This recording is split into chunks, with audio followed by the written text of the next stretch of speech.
Diane and I love sewing, and I'm back after my last video to make the first in a series of makes from the Tilly Stretch book.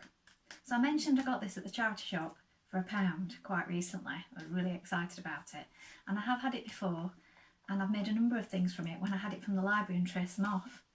So I'm excited to be working on it again, and I thought I'd do a little series of videos working our way through the book. So you can have a go at this with me if you wish. I'm going to try and use some recycled items along the way, but today I've got some leftover fabric from another project that I made, and there was just enough to do our first item from the book, which I'm going to be making, and that is the Freya top. So the Freya top you can make as shorter sleeves, full length sleeves, or the dress version. And I have made this before and it turns out really well and it's a brilliant fit. So I thought I'd show you a couple of my makes that I've done so far. So we'll pop that down.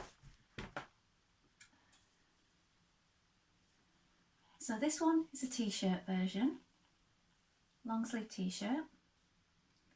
And on this one, I've done the neck as it is in the book, but then I've folded it back again as a double fold because I didn't want this one to come up as high.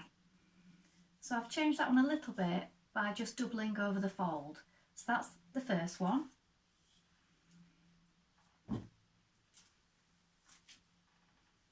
This one I've kept the neck pretty much the same. It's quite a big neck on this one. I've left it the same as exactly as it is on the pattern.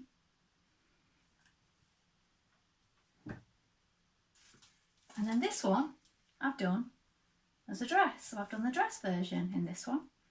And I love this and I wear it a lot. This is one of my favourite makes. And this has come out really well. Now, the book is called Stretch, and all the fabrics that you use do have to be stretch, otherwise your patterns won't work. So, what I'm going to be using today is this fabric. Now this is left over from a dress. I don't usually have loads of fabric left when I make things. I'm usually really good at getting just the right amount. But on this occasion, the amount they sent me, because it was a wider fabric, I had enough left to make this. So I'm going to show you what I've done here, and what I always do if I trace patterns off out of books or anything is I always use either baking paper or some kind of paper that you cook with. I don't tend to go out and buy special kinds of tracing paper for dressmaking. I tend to just use whatever I've got in, and sometimes I've even just used A4 paper that I've got and I've taped it together and laid it on the book and managed to just see through that. Baking paper, a greaseproof paper, is usually the best, being able to see through, and because you can roll it off the roll and then just stick it together, it's quite good size wise as well. So that's what I've used. I'm going to show you here the patterns that are already cut out, the pattern pieces. So here you can see I've used baking paper or greaseproof paper, and you've got the sweater back traced off, cut here, and there's your fold. So it's cut on the fold, and you need to make sure that you note these markings here, here and here. And then we've got the sweater front again, or t-shirt depending on how you're making it, and again there's the fold. Now if you're making it as a dress, you continue the line down and it does come out wider. Now as you can see here on mine, I've drawn myself a little line here because when I do it as the top, I tend to fold that in and cut it so that it doesn't come out as far. But it does come out wider if you're doing the dress version because you need it to go over all the way over your hips. So make a note of all your markings. I also made a note that last time I wanted just a little bit more give here, so oops, my picture's falling over there, look. So what I've done is I've just cut it a little bit bigger on this one. And then you've got your sleeves. So you've got the straight grain of the fabric here. Your markings again that you want to make sure that you snip in or mark with chalk. And you're cutting 2 of this sleeve, and if you're doing it as a 3/4 version, you will cut it there, or a short sleeve version, you can just cut it higher up. And then you've got the band for the neck. So those are your pieces. So now it's just a case of stitching them together, and it is a really easy make this because you've only got quite a few pieces, haven't you? So you're going to take your back piece and your front piece and lay them on top of each other with the right sides facing, and then we're going to attach the shoulder seam. So here you can see you've got a little notch on the shoulder seam here. So if you pin that,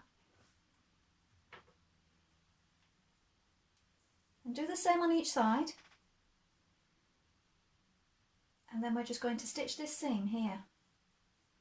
Now you want to have a jersey needle or a ballpoint needle in on your machine, and change your machine setting to a zigzag stitch, just a really narrow zigzag stitch, and that will help with the stretch.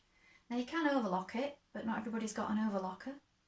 So if you've got a narrow zigzag stitch on your machine, have a go. Try it on a piece of scrap and try it first, and just test the stretchiness of the fabric, because you don't want your stitches snapping when you've got all your garment stitched together. Now your seams are 1.5 centimetres, so keep those the same throughout. And back tack at the edges each time you begin.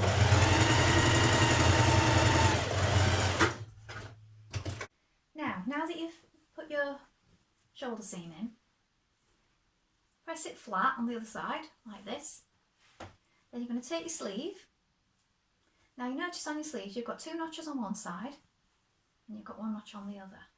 So you need to match that with your arm. So with right sides facing, you're going to take your sleeve, match the 2 notches to the 2 notches on the front.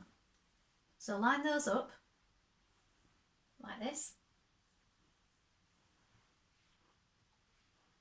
Pin that in place. Then you have your shoulder seam and a notch here. Line those up, pin that one in place, and then on the other side you have the 1 notch. So line those up too and pin that in place, and then gradually pulling it a little bit as you go. So this is called easing, so you're easing it in, so one bit sometimes has a bit more fullness than the other side. So what you have to do is you have to gently work it along. Now because it's stretchy, that is much easier to do on this kind of fabric. Pin it first, make sure that it's all nice and lying flat, and then you're going to stitch that in again with a 1.5 centimetre seam allowance. To here, right sides together. Take your pins out as you go.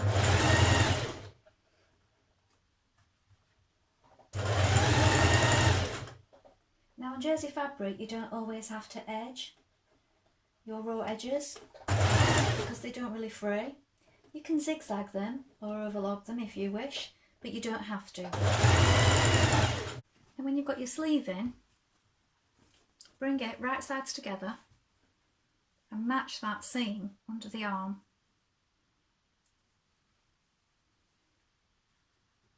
And add a pin. Now we're going to sew up the side of the top. So pin it all the way down. And then straight down your sleeve here, so all the way down your sleeve. So pin it all the way to the bottom and then all the way down the sleeve, and stitch that again with a 1.5 centimetre seam allowance. Take your neckband, fold it in half, so you want your right sides together, and we're going to stitch down this side here. Turn it the right way, so you've got wrong sides together, with that seam inside pressed open and flat. So you've got it the right way. You're going to attach it to your neckband now. So you're going to line up this side seam with one of the shoulder seams, or sometimes I find the centre back and put that to the back, so that's up to you which way you do that. I'm going to put it to the side today, I think. So here's our shoulder. Open up that shoulder seam. Line up that side seam with that seam that you've just created, and you're going to pin it all the way around. Now you need to stretch on it a little bit. Pin it all the way around, then with a stretch stitch again we're going to attach that neckband. Trim away the excess on your inside of your neckband, so you've got rid of some of the bulk, then turn it to the right side, then pushing the neckband down onto the top, we're going to top stitch around that neckband. Now pull it while you do this, because you're going to be pulling it when you put it over your head. And use a stretch stitch again, zigzag stitch. Now you just need to hem your sleeves and your hem. So here you can just do a double fold. So fold it once, and fold it again. Again with that stretch stitch, because you've got to stretch it over your wrists. Or you can just turn it up once, make it a bit deeper, and do it that way. You could use a twin needle and do it from the top, but not everybody's got a twin needle. So a zigzag stitch probably best. And you want to try it on first and check that it does come to the right position at your wrist. Also check the bottom, you may want it a little bit shorter. If it's a little bit too long, you can trim a little bit off before you hem it. So here it is finished. Now if you don't like the neckline this deep, you can make it narrower. If you wanted it taller and more like a polo neck, you could do it bigger and have it fold back. You could fold it in like I did on one of my previous makes and make it narrow like that. So it's up to you what you do with the neck. You could do different coloured sleeves if you've got bits you want to use up. So I think this is a really good quick make, a really nice one from the book, and one that I've returned to, as you've seen a few times and again today. And I'm really happy with this, and I know I'll wear it lots with jeans and skirts.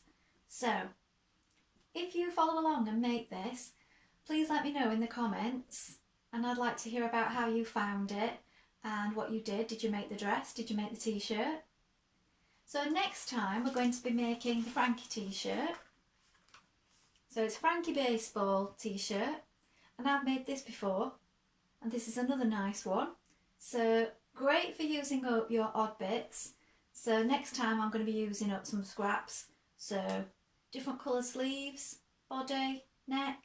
You could do the back and front body as different colours as well if you want to use up those bits. So come back soon, we're going to be making that. Please give this video a thumbs up if you liked it, and subscribe. And thank you so much for watching, and I'll be back soon.